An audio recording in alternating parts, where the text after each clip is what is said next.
Adventures in the Household is an upcoming tabletop RPG by Two Little Mice out of Italy. It's an adaptation of their game Household, but which uses the D&D 5e rules instead of their homegrown rules.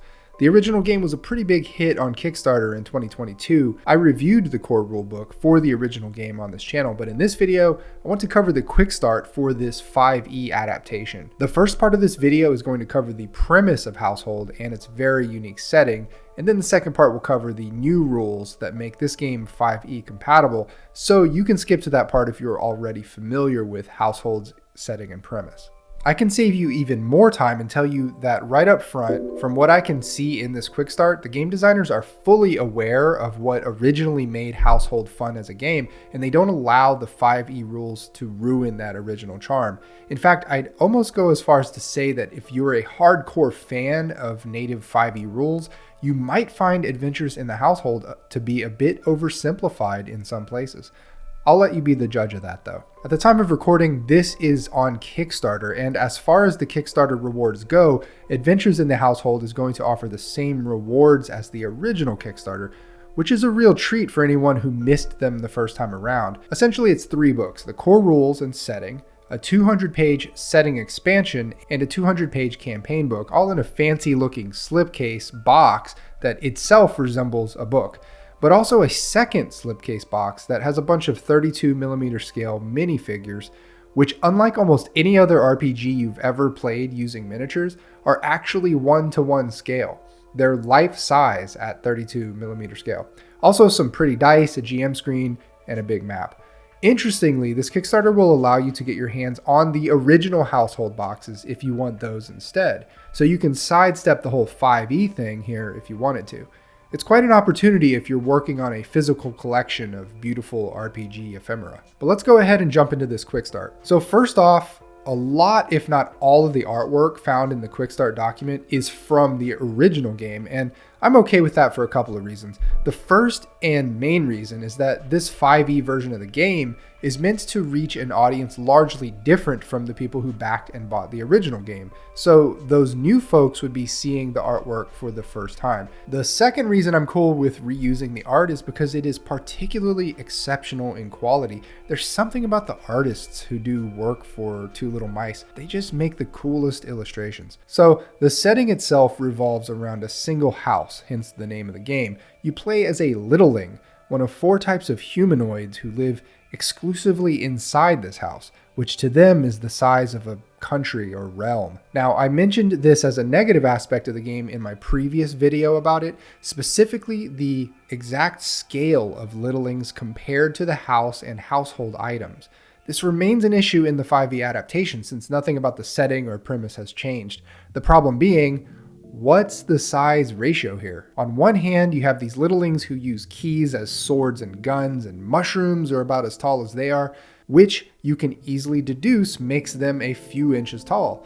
But then something like the staircase in the house is treated as a massive mountain, and a chandelier can play as host to an entire city, which is fine, except the littlings would need to be a tiny fraction of several inches for that to make sense. If you can find a way to reconcile that for your table, then everything about the setting is absolutely brilliant. As the story goes, there was once a full-sized human who lived in the house with his wife and daughter. He is referred to as the Master, and he was a benevolent man who lived symbiotically with the littlings called boggarts and the sprites. But one day he and his family simply disappeared, and the littlings all organized into little kingdoms that fought wars against each other and formed little alliances and things like that. Of the 4 major types of littlings, you first have the fairies, who are known for their beauty, art, and grace. Politically, they sort of rule over the entire house, but that sort of goes back and forth depending on where you are in the setting's timeline.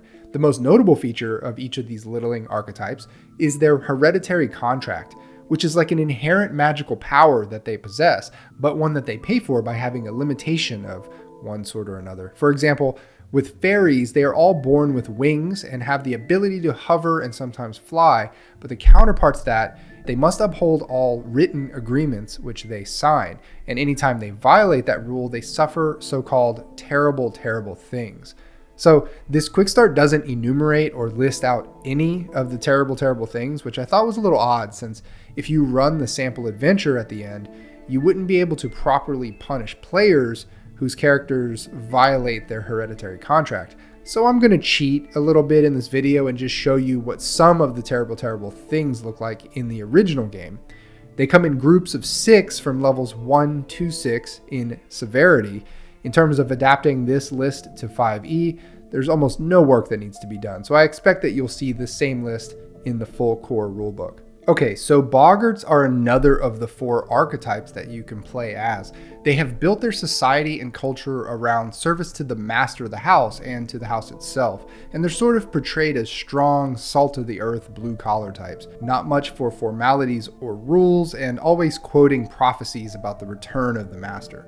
Their hereditary contract gives them supernatural strength and the ability to maybe grow twice their size. You can see how this game could be really funny at the table if a PC grows to twice their size and enters a sort of Hulk mode, but is still tiny, just now able to beat up a rat or something. Anyway, the boggart is bound to honor any agreement that they made verbally. Sprites are a bit more complex as littlings go. There are 3 subtypes. You can think of them as elementals. The sylphs are wind or air-natured littlings who have the ability to bloat up with air. Undines are water-natured and can retain water inside their bodies. And salamanders are fire-natured and can create light in their hands, feet, and nose. For all 3 subtypes of sprites, they are bound to carry out any task or job which they have accepted payment for. The Sluagh are also a bit of a complex archetype, mostly because they come from dozens of different clans and can take on just about any kind of humanoid appearance you can imagine. As the story goes, they arrived at the household 50 years after the disappearance of the master, and they occupy the entire basement in massively overcrowded cities. What they represent to players is an outlet for their imagination and a way for the game itself to break free of the redundancy of same-looking littlings. Despite these folks having all kinds of wildly different appearances and subcultures, they all bleed the same thick, sticky blood, and they all have the same hereditary contract, which allows them to regenerate from even deadly wounds, but in exchange for having to pay back any debt incurred after losing a bet. I guess when it comes to these contracts, you might be wondering, why would any player enter into a bet or a written or verbal agreement or accept payment for a job? Why would they shackle their character to a blood-bound obligation? The answer is that it's up to the GM to structure a plot or adventure hook around these kinds of obligations, and it's up to the players to play along with this premise as well. Everyone has to play into it a little bit here, meet the game where it's at, so to speak. The Quick Start presents the house as 4 major areas, each ruled by a different society of littlings. Again, with the scale problem in this game, it's hard to understand how this map works, but this map is pretty important because this is essentially the entire known world to all NPCs and most PCs. So each of these rooms and areas are really significant. If you'll notice, the 4 major kingdoms or societies are color-coded here on the map. The dining hall is the realm of the fairies, which is ruled by a hereditary monarchy. Their motto is to protect and conquer. The living room is the main realm of the boggarts, who dedicate themselves to maintaining the house until the master returns. They govern themselves as an elective military state, and their motto is keep the hearth burning. The upper floor is considered the realm of the free domains, which is composed of a melting pot of cultures, all governed by a small circle of scholars who call themselves the Symposium. And finally, there is the basement, which is the realm of the Sluagh, who are ruled by a Khan. Their national motto is glory to the great blade, glory to the Khan. There are some dark and interesting things down here, such as a prison for littlings and a sanctuary for spiders. I'm not going to go too much into the history of the house, but it's important to note that there have been wars fought between the different littling societies, and most of the established lore is not detailed in the Quick Start, but will undoubtedly be included in the full game. Your adventures are meant to take place within a 5-year period on this timeline, a period called the Fragile Peace. The idea is that when you play this game, you are actually retelling a verbal history of some minor historical figures who may not have otherwise been chronicled in the history of the house, and the stories you tell at the table become a part of that historical tapestry, in theory. So on to the 5e rules in Adventures in the Household. Professions are your stand-ins for classes, and there are 6 to choose from. Once you get to level 3 in any profession, you could sub-specialize in one of a handful of vocations. Each character also gets a trait and features as they level up, as well as moves at levels 1, 5, and 9. One of the most striking details in this entire adaptation to me is this right here. There is no magic in adventures in the household. Contracts are the only form of supernatural powers. That is a huge departure from D&D 5e generally. If you think about it, it's a pretty dramatic simplification of 5e to essentially remove all spells and magical abilities in exchange for just a few special powers. I interpreted this choice as the creators really sticking to their guns here and not mutating the original game in service of 5e familiarity. As we'll see in a minute, the game does largely just use 5e rules for combat, but by removing all the spells and what have you, the end result is a game that is much more streamlined and simple to learn and pick up than vanilla D&D 5e. There are 20 skills in this game, which is slightly more than the 18 found in the default 5e. The authors here make a distinction between medicine and care, as well as a distinction between exploration and tracking. Aces are the meta currency used here, and the most important thing to note is that they are ability specific. So if you as a player want to use an ace of spades that you happen to be holding, then you can only use that ace for dexterity checks or moves. If you do use an ace, it either grants you an advantage on that roll or allows you to use a move that you would have otherwise needed to recharge with a long rest. Just to be clear, the game doesn't utilize a full deck of cards, just the aces and jokers, which happen to be more potent than aces. Jokers can be used to gain advantage on any check, not limited by ability. A couple of other things to note here: if your character background notes a proficiency in a particular tool, like a thieves toolkit, or a particular trade like painting or tinkering, then you can potentially add your proficiency bonus to a check twice to a roll if you also happen to have proficiency or expertise in the underlying skill being checked. Also, the level cap for this game is 11. This is notable because, again, the game designers are trying to pare down the massive body of player options that come with 5e by default, and they're just being honest about the fact that most 5e campaigns don't go past level 10 or 11 anyway. Another place where the game is slightly more simplified is conditions. In this game, there are 8 main conditions, whereas in default 5e, there are 13. One significant portion from the original game is this concept of decorum and wealth that each PC has. There are 5 levels of decorum, ranging from uncouth all the way up to pompous, and wealth ranging from poor up to rich. These are important characteristics because they deepen social encounters and help inform everyone on how a social exchange should be structured and informs its possible outcomes. As far as rolling the dice, there is absolutely no departure from the D&D 5e rules. Any given check has a DC or target that you are trying to meet or beat by rolling a d20 plus modifiers. A natural 20 is an automatic success with max damage if it was an attack, and a natural 1 is a fumble, which is an automatic failure with an added narrative complication if applicable. Rounds and turns are largely the same as regular 5e. There are some slight differences. In Adventures of the Household, your character has 4 elements to each turn when in combat. The first is called the beginning, and this is the housekeeping you do for any talents, conditions, or effects that are noted to occur at the beginning of a turn. Then you have movement, which may eat up your action if you are deemed slow. Then you have one free interaction, like opening a door or drawing a weapon. Then your one action, which can be any number of very familiar things that are listed here. One action that jumped out at me was exploit opponent's weak spot. This quick start doesn't elaborate on the actual weak spots that will be available for your character to discover, but it's a thing. And finally, at the end of your turn is an end, which is a lot like the beginning, just more housekeeping on talents, conditions, and effects. I was actually a little bit left in the dark here about the death mechanic. It says here that if you are not hurt, and by hurt, I mean having the condition hurt, and you reach 0 HP, then you do gain the condition hurt, okay? If you have the hurt condition already, and then you hit 0 HP, or you're already at 0 and take more damage, then you pick up the condition broken. But then it says here that if you pick up more damage while having the broken condition, then you, quote, run the risk of leaving the game. But it's not clear what that means.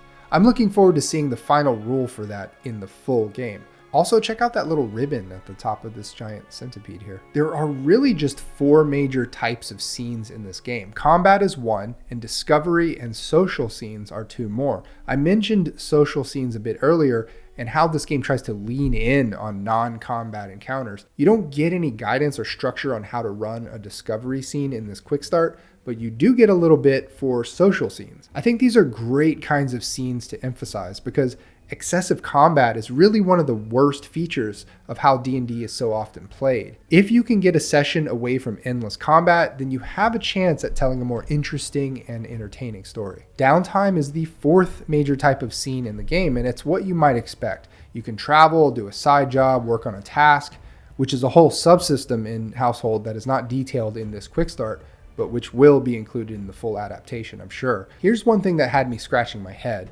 It says here that during a downtime scene, a creature can take a short rest. I'm not sure why PCs can't take a long rest, depending on the length of the scene. One last departure from Vanilla 5e that I really appreciated in this game was that it absolutely embraces milestone leveling instead of awarding and tracking XP. At the end of each paragraph, that is game session, with the exception of the last one, characters gain a level. This is such an improvement over XP, at least for some people, myself included. Gone are the days of assigning XP to specific monsters and having party members leveling up at different times. This is just a much cleaner and easier approach. So there's this one-shot adventure at the end of the quick start that they also included in the original core rulebook. I'm not going to spoil the adventure in this video, but you do get 6 pre-generated characters as described here. And it's nice to see a character sheet all filled out. All of the little mechanics of the game come into fresh focus once you see the sheet like this. Alright, here are my thoughts on the quick start for Adventures in the Household, a 5e adaptation of Household by Two Little Mice. Size scaling. I've given this a lot of thought, but I still haven't quite yet come up with a way to rationalize the size scale issue presented in this setting. If you have a way of reckoning the size of the littlings to the size of the house and to household items, I'd really like to hear your theory down in the comments. Surely there's a way of magical thinking that makes this all work. 5e rules details. This quick start gave me a really good idea of how they wanted to approach the adaptation. Basically, they are making 5e meet Household rather than contorting Household to meet 5e. But that being said, I'm really curious about how detailed they will get with their adaptation. Really what I want more than anything is an Adventures in the Household rulebook that more or less stands alone as a game. I don't really want to have to consult the 5e SRD along with the core rulebook when running or playing the game. I'm just not sure at the time of recording here if they plan on making the core rulebook comprehensive. Simplifying 5e. I know there are always some people who like to get very loud in the comments every time I say that D&D 5e rules are a little too crunchy and convoluted. These folks like to proclaim how simple 5e is and how their brains can't even comprehend that a person might think the rule set is overwrought. But I'll say it again, 5e rules benefit from selective and thoughtful reductions. The most notable one in this game is the almost complete removal of magic. Maybe they cut too deeply there, it remains to be seen, but other things like milestone leveling and fewer conditions are a really good sign that they are trying to cut away the fat on the standard 5e rules. And I'm going to welcome that every time I see it. Great subsystems. It took me reading this quick start to be reminded of how clever the rules design of the original Household RPG is. The hereditary contracts seem very simplistic at first, for example, but they're an excellent way to put players into thought-provoking and drama-inducing dilemmas. And the decorum and wealth detail for each PC is really great for social encounters. And of course, these systems have made it over to this version as well. Art and layout. The high presentation quality of this game is simply inherited from the original game. I loved it then and I love it now. It has some of the most remarkable illustrations I've ever seen in an RPG. Extra lore and goodies. This product line is already fully baked. The 200-page setting expansion and 200-plus page campaign book on top of the core rulebook means that you've got a mature RPG that will produce a lot of gameplay and story ideas.